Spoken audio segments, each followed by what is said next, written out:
What's up, y'all? Welcome to the On the Come Up podcast, where creative entrepreneurs share their come up journeys that turn their passions into success. I'm your host, Kimberly, so let's get started. What is up, guys? We are back with another episode. Today we have Inara. Hi. Inara she's actually an OG. She was on my first season when I had the old name. It was season 1, episode 7, so look at it at your own risk. Inara is a photographer. Did I say that already? What was it? I said, Inara is a photographer. I said, did I say that already? I guess. I'm not sure. Give us a little backstory how you got into photography. I've actually always been into photography. In 9th grade, my mom bought me my first camera, so I remember playing dress up with my friends and just taking pictures of them. And then later, when my sister got married, I actually spoke to the photographer at the wedding to get me started with photography as a profession. So it kind of like came along from there. I shot weddings for a while and then got into more filmmaking stuff. So yeah, it's been a journey. So since our last conversation, I know you were doing photography, but you were doing it in a different aspect. So how has your photography evolved since then? Having my own studio, my photography has definitely evolved into more of like studio stuff, like as in playing a lot with the lights or the props. So more of transitioning from outdoor photography to more like indoor cinematic. So mainly like just transitioning from the outdoor stuff to more creative stuff. So what is your studio called? It's called Thoughts and Days. And where did you get that name from? It was actually my Instagram handle. And then when I first got my space, the property manager, she followed me on Instagram, and then she just started calling my studio Thoughts and Days. So I was like, all right, well, here it is. Because I was thinking of a name, and I couldn't, really think of anything. And she just called my space Thoughts and Days because of my Instagram handle. And I was like, all right, well, I guess she gave me the name. So. Oh, okay, yeah. I was wondering, I was like, oh, she named it the same as her Instagram. I was like, I wonder if that was on purpose or... No, it just came about, and it worked out because it kind of resembles everything I do at the studio. It's very coming in with your own thoughts or ideas and bringing them to life. So Thoughts and Days kind of just goes along with everything I'm trying to do. It rolls with it. Yeah, it rolls with it. Was there a defining moment that led you to explore something like completely different as to the studio, opening a studio? What do you mean? Sorry. Because before you didn't have the studio, so what made you transition to okay, I want my own studio, as to just I guess I was more attracted to using my creativity in a form of art, and just using that in a way where I'm being more creative and I'm not just taking pictures. There's a thought behind every single picture I take, or there's a feeling that I'm trying to portray in every single picture I take. So having a controlled environment, like having a studio, gives me that freedom to really explore my ideas, see what I can come up with.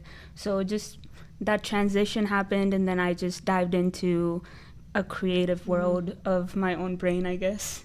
How long did it take you to find that space?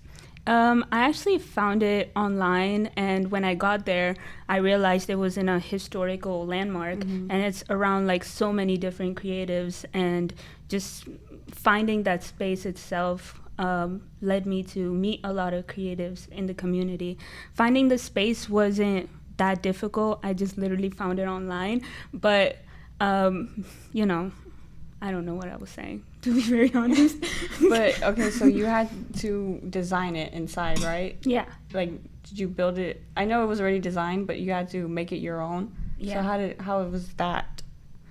I guess just because of where the studio is located at, it kind of helped me explore my own ideas and just, see how I can utilize that space to also deliver that feeling that this space is made for you to just come in as a creative and explore your ideas. So with that thought in mind, I just started creating everything that resembles that feeling.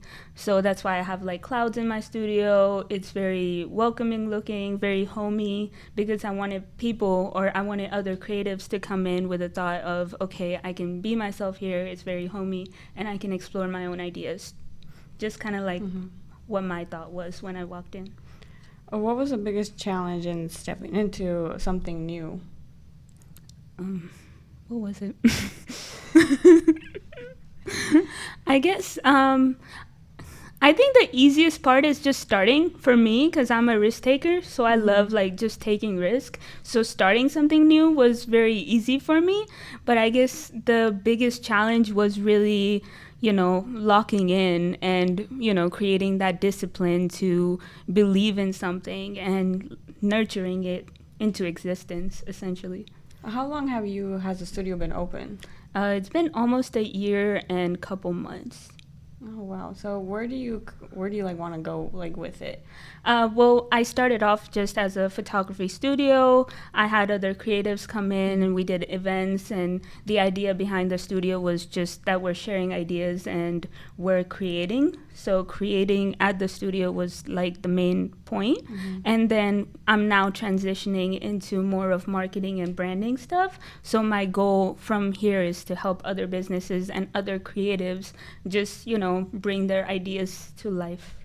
So they can come in the studio and also use it as well.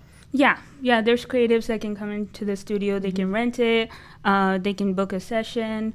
They can, we also have a self-portrait studio where you can come in and, everything is set up from the lights to the camera, and you can see yourself, and you can just take pictures of yourself.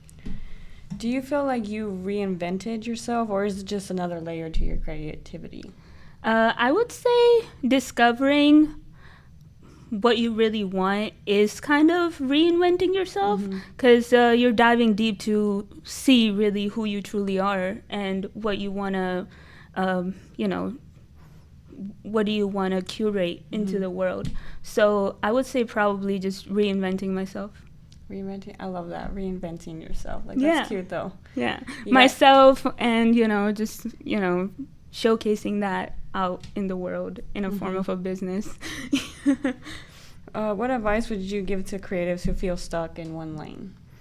I would say when I feel stuck in one lane, what I try to do is it sounds crazy, but I just like kind of self-isolate and do something that I really like doing for myself, to really dive in deep and start thinking what I want and where do I want to go from here. And just, I guess, thinking with yourself, if that makes any sense, to really see where do you want your next steps to be, and where do you want to be here in, few steps forward.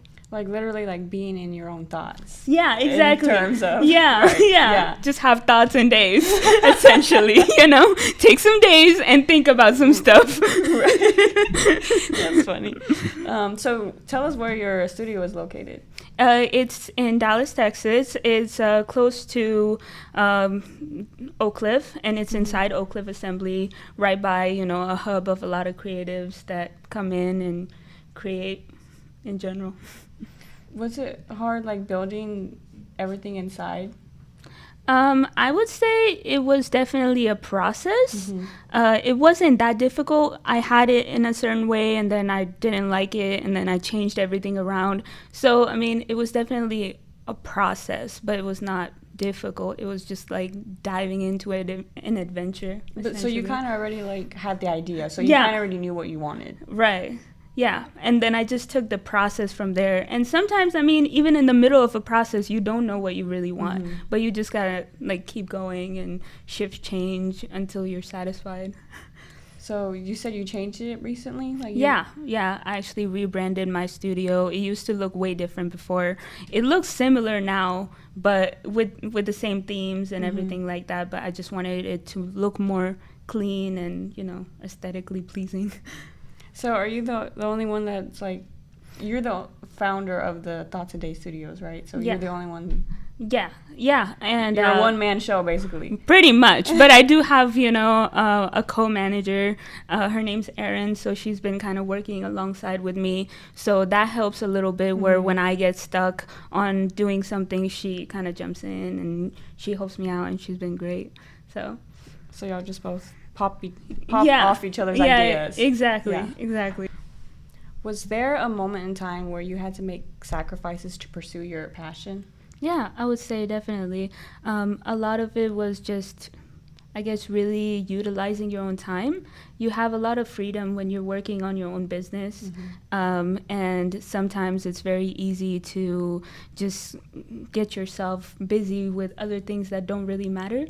So just really time management and knowing what you want and really keeping yourself focused was one of the things I had to learning to say no, learning to decide what is actually more important. Is it my dream, or is it this party that I need to go to, or anything like that? So I would say it's definitely been a learning journey for myself as well. Do you have like a journal where you like write down like your thoughts or your goals, or do you manifest, or how? I write down my thoughts, but I'm more so like I like going in nature, going on walks, and really thinking, really talking to myself in my head. Not like a crazy person, but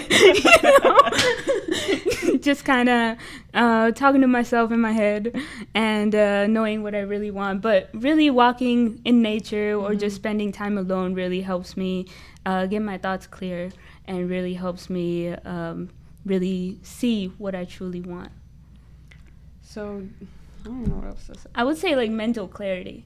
Just getting yourself to a point where when you can get mental clarity. So you can actually box what is important, box what is not needed, box what needs to be done right now. And, just thinking in a way where you are clear about your thoughts really helps you decide what your next step should be. So that's how you figured out what you want. Yeah, exactly. Yeah. With where you're going. Yeah. I just get myself into a space where I can think clearly and I can gain like mental clarity. For me, it's nature. Like me walking into nature, or me just going to a lake nearby and taking videos and just, hanging out by myself gives me mental clarity where I'm isolated, but I'm with myself, listening to myself almost. How do you feel about like self-portraits? Self-portraits at my studio, or just in general? You taking a picture of yourself. What do I think about them? Yeah. I mean, I think self-portraits are good because it helps you like really see what your angle is, because nobody can really tell you what your angles are. So a photographer might be able to really see what looks good and play around with lighting or whatever, but when you're in a self-portrait setting, you can actually see yourself, see what your angles are, see where does it look better in the frame, and things of that nature that you discover about yourself. Really get to familiarize yourself. Yeah, exactly. Right, with your own self. Yeah, because you can look great, but you may look different on camera.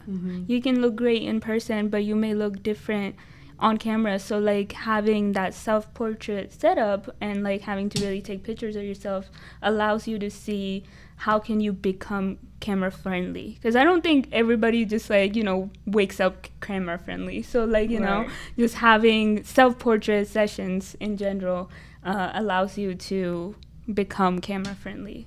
Who is your typical clientele? Is it models, or is it just it's models, brands. It's also just friends that need portraits.